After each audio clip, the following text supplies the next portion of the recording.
কাগজ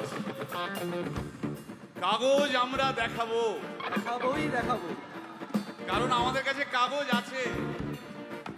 ভাই ভাই এসআইআর কি বলছে? ঝাড়াই বাছাই চলছে।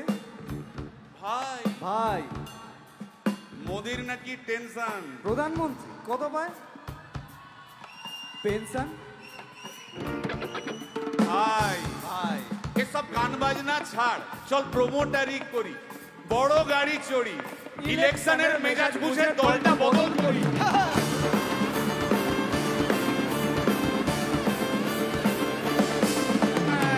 ভাই ভাই ভাই বল ভাই, এই আমাদের দোষ। কি দোষ?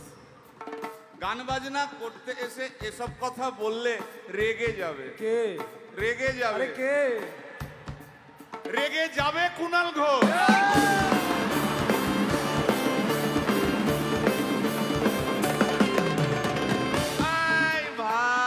বল ভাই, বল ভাই।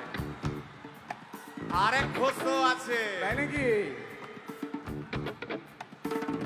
আরেক ঘোষ, আরেক ঘোষ দাদা খুবই রোমান্টিক,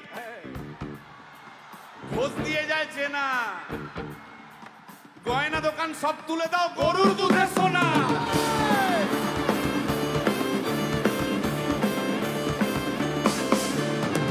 ভাই দুটো ঘোষ বললি, এবার 3 নম্বর ঘোষের নামটা শোন। সেটা কে রে ভাই? বলছি রে ভাই, ওই বিপ্লবীদের পার্টির আরেক ঘোষও আছে, বুঝলি? এই আরেক ঘোষও আছে ওই বিপ্লবীদের পার্টির। টিভির চ্যানেল, পার্টি অফিস বড্ড হাঁটাহাঁটি, তাই কিনেছে গাড়ি, দামটা বেশি খুব, ফেসবুকেরই রাজা মদের দাদা শতরূপ।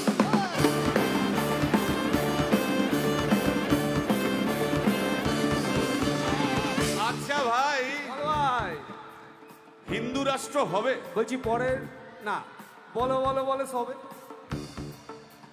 বলো বলো বলো সবে, ইলেকশনের রবে ভারত আবার জগৎ সভায় শ্রেষ্ঠ আসন লবে।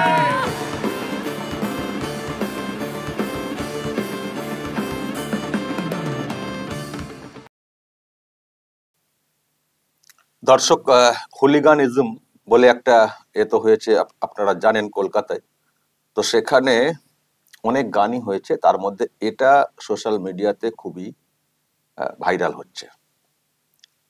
অনির্বাণ ভট্টাচার্য অভিনেতা, এবং এই যে গান এবং এইভাবে একটা অন্য টাইপের, তো এটা মানে পরিবেশন করা হয়েছে, সাড়াও ফেলেছে এটা বলতে পারি। 3 ঘোষকে নিয়ে একটা গান। কুণাল ঘোষের নাম তো প্রথমেই এলো, তারপরে পরের ঘোষ নাম ছিল না কিন্তু ইঙ্গিত ছিল দিলীপ ঘোষ, এটা বুঝতে পারলাম। তারপরে শতরূপ ঘোষ, 3টি দলের 3 ঘোষকে এই গানের মধ্যে রাখা হয়েছে।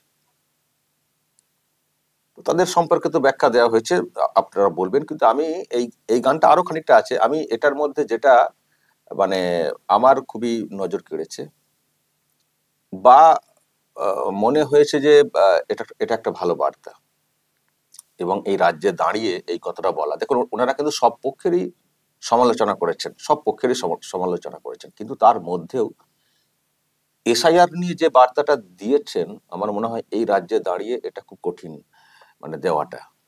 এখানে এসআইআর উচ্চারণ করাটাই নিষিদ্ধ। দেখেছেন না আপনারা, কদিন আগে নির্বাচন কমিশনে মানে মুখ্য নির্বাচনী আধিকারিকের যে দপ্তর, সেখানে একটা সর্বদল বৈঠক ডাকা হয়েছিল। তো সেখানে এসআইআর এই কথাটা বলা মাত্রই টিএমসির অরূপ বিশ্বাসরা রে করে উঠেছিলেন, বলেছিলেন যে ওই শব্দটাই বলা যাবে না, মানে এসআইআর শব্দটাই নিষিদ্ধ এই টাইপ। সেখানে দাঁড়িয়ে এই এরা যেটা করলেন, এসআইআর এ কাগজ দেখাবো, কাগজ আছে, কাগজ দেখাবো, এই যে একটা মানে বার্তা দেওয়া, এবং এসআইআর মানে ঝাড়াই বাছাই চলছে, ঝাড়াই বাছাই চলছে, ঝাড়াই বাছাই চলছে মানে সঠিক লোকদেরকে বাছা, বাকিদেরকে মানে ঝাড়াই বাছাই বললে যা বোঝায়। সুতরাং এটা করা যায়, এটা করা মানে ঝাড়াই বাছাই মানে সবাই তো আমরা ঝাড়াই বাছাই পছন্দ করি না যে কোনো জিনিসে। সুতরাং এটা যে করা যায় সেই বার্তাটা কিন্তু আছে, এবং আমরা কাগজ দেখাবো কারণ কাগজ আমাদের কাছে আছে। এতদিন আমরা একটা কথা শুনতাম, আমরা কাগজ দেখাবো না। দেখবেন আপনাদের হয়তো মনে আছে, এই সঙ্গীত শিল্পীদের একটা বড় বড় অংশকে নিয়ে একটু একটু করে কাউকে এক লাইন, কাউকে দু লাইন এরকম গান গাইয়ে গাইয়ে একটা গান হয়েছিল আমরা কাগজ দেখাবো না। হয়েছিল না একটা গান, আমরা কাগজ দেখাবো না, এনআরসি নিয়ে একটা একটা দেবেন বিরাট মানে ছড়ানো হয়েছিল। এই বাংলারই সব শিল্পী একটা অংশের তাদেরকে একসঙ্গে একযোগে একটা গান তৈরি করা হয়েছিল, আমরা কাগজ দেখাবো না। তারপর আমরা ইস্ট বেঙ্গলের ওই যখন খেলা হয় গ্যালারিতে দেখতাম লেখা থাকতো আমরা কাগজ দেখাবো না। আমি এই প্রথম একটা গান শুনলাম যেখানে বলা হচ্ছে যে আমরা কাগজ দেখাবো কারণ আমাদের কাছে কাগজ আছে। আর এসআইআর চলছে, ঝাড়াই বাছাই চলছে। এসআইআর কি বলছে? ঝাড়াই বাছাই চলছে। তো সিম্পল কথা, ঝাড়াই বাছাই, যারা মানে দেশীয় না বা যাদের ভোটাধিকার থাকার কথা না সেগুলোকে বাদ দেওয়া, ঝাড়াই বাছাই। ভোটাধিকার যাদের দেওয়ার কথা না, ভুয়ো ভোট, ঝাড়াই বাছাই। সিম্পল কথা, সিম্পল কথা, সেটাই ওনারা বলে দিচ্ছেন যে এসআইআর কি বলছে? ঝাড়াই বাছাই, ঝাড়াই বাছাই চলছে। তো সিম্পল কথা, এই তো না, এটা তো বলা হলো না যে এসআইআর মানে তাড়িয়ে দেওয়ার প্ল্যান চলছে, এটা তো বলা হয় না। ঝাড়াই বাছাই মানে সঠিক কাজ তো সেটা, ভুয়ো মৃত এগুলোকে ঝাড়াই বাছাই। তো আমার কথা মনে হয়েছে দর্শক এই গানটার মধ্যে এই মুহূর্তে খুব প্রাসঙ্গিক লেগেছে, কারণ এখন এসআইআর একটা হট টপিক এবং একটা বিরাট প্রশ্ন। এমনিতে আপনারা একটা দেখছেন স্লোগান সামনে চলে এসছে, নো এসআইআর নো ভোট, এবং এসআইআর কিন্তু হবেই। আমি আপনাদেরকে বলে রাখতে পারি, পুজোর পরই দেখবেন, লক্ষ্মী পুজোর পরই এসআইআর এখানে চালুর একটা ব্যবস্থা হয়ে যাবে পুজোর পরে। আর মাঝখানে বিহারের ভোট নিয়ে একটু ব্যস্ততা রয়েছে কমিশনের, তবে মোটামুটি এখানে এসআইআর কিন্তু হবেই। এসআইআর না হলে ভোট হবে না, এবং বিরোধী পার্টিটা তো বিশেষ করে বিজেপি তো পরিষ্কার বলছে নো এসআইআর নো ভোট। আমার মনে হয় আপনারাও অনেকে বলছেন, আপনারা সোশ্যাল মিডিয়াতে লিখবেন no SIR no vote, no SIR no vote. SIR হতেই হবে। এসআইআর কে তো আটকাতে পারেনি যারা যারা যারা বলছিলেন, বিশেষ করে টিএমসি লোকেরা এসআইআর করতে দেবো না। তো সুপ্রিম কোর্টে তো আটকাতে পারেনি, তো সুপ্রিম কোর্ট তো মানে বন্ধ করেনি, অ্যালাউ তো রেখে দিয়েছে। বিহারে তো হয়েছে, এই যে বিহারে এত বিতর্ক তৈরি হয়েছে, কটা ডিসপিউট আনতে পেরেছে যে ইচ্ছা করে নাম বাদ দেওয়া হয়েছে। ফলে বিহারে যখন আটকালো না, বাংলাতে তো আটকাবেই না। আর বিহারের থেকে তো বাংলাতে এসআইআরটা সবার আগে প্রয়োজন, মানে এটা এটা নিশ্চয়ই ডেমোগ্রাফি চেঞ্জের ব্যাপারে কেন্দ্রীয় সরকার ফিল করে। ফলে এখানে এসআইআর তো হবে, নো এসআইআর নো ভোট। তো এরই মধ্যে গানের মাধ্যমে অনেক কিছু বলা হয়েছে, নেতাদের সম্পর্কে বলা হয়েছে অনেক কিছু, কিন্তু আমার কথা মনে হয়েছে দর্শক সমস্ত কিছু সমালোচনার সবার সম্পর্কে বলেছে, কিন্তু এরা সব পার্টির সম্পর্কে সমালোচনা করছে, কিন্তু তার মধ্যেও এই কথাটা আমার মনে হচ্ছে খুব প্রাসঙ্গিক, খুব ভালো বার্তা। যখন ঝাড়াই বাছাই চলে তখন সেটাকে কোঅপারেট করতে হয়।